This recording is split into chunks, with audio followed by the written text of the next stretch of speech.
राष्ट्र सुरक्षित है तो हम भी सुरक्षित हैं, राष्ट्र एक है तो हम भी एक हैं।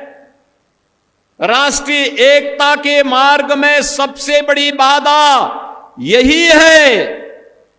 जो वंदे मातरम के मार्ग में बाधा है,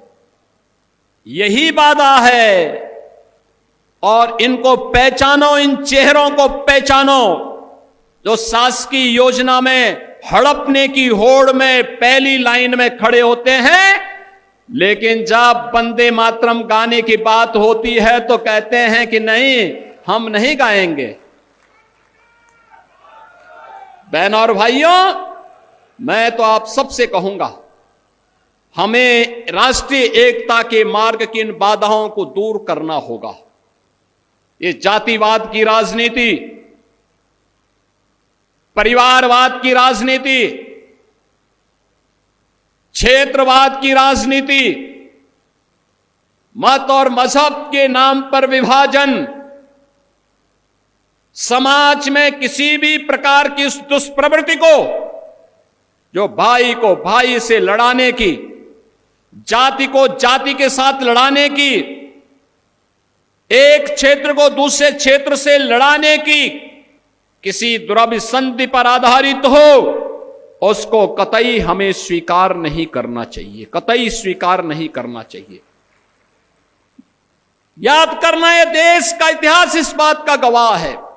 और मैं बार बार इस बात को कहता हूं, ये जो देश गुलाम हुआ, ये ऐसे ही नहीं गुलाम हो गया था। पहले इस देश में आकर के विदेशी ताकतों ने, विदेशी विधर्मियों ने इस देश में आकर के पहले हमें आपस में लड़ाने का काम किया था, जाति को जाति से लड़ाने का काम किया था, जातीय सेनाएं खड़ी की थी। ये जातीय सेनाएं ऐसे ही लड़ा करके पूरी ताकत को कमजोर कर दी और बाद में फिर बीच में घुस करके एक पक्ष को अपने साथ जोड़ करके ये दिखाने का कार्य करती थी कि वह उनके हितैषी हैं, लेकिन वास्तव में हितैषी नहीं थे,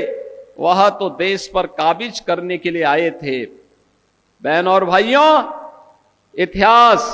केवल पढ़ने की नहीं, आत्मावलोकन का एक अवसर भी हम सबको देता है।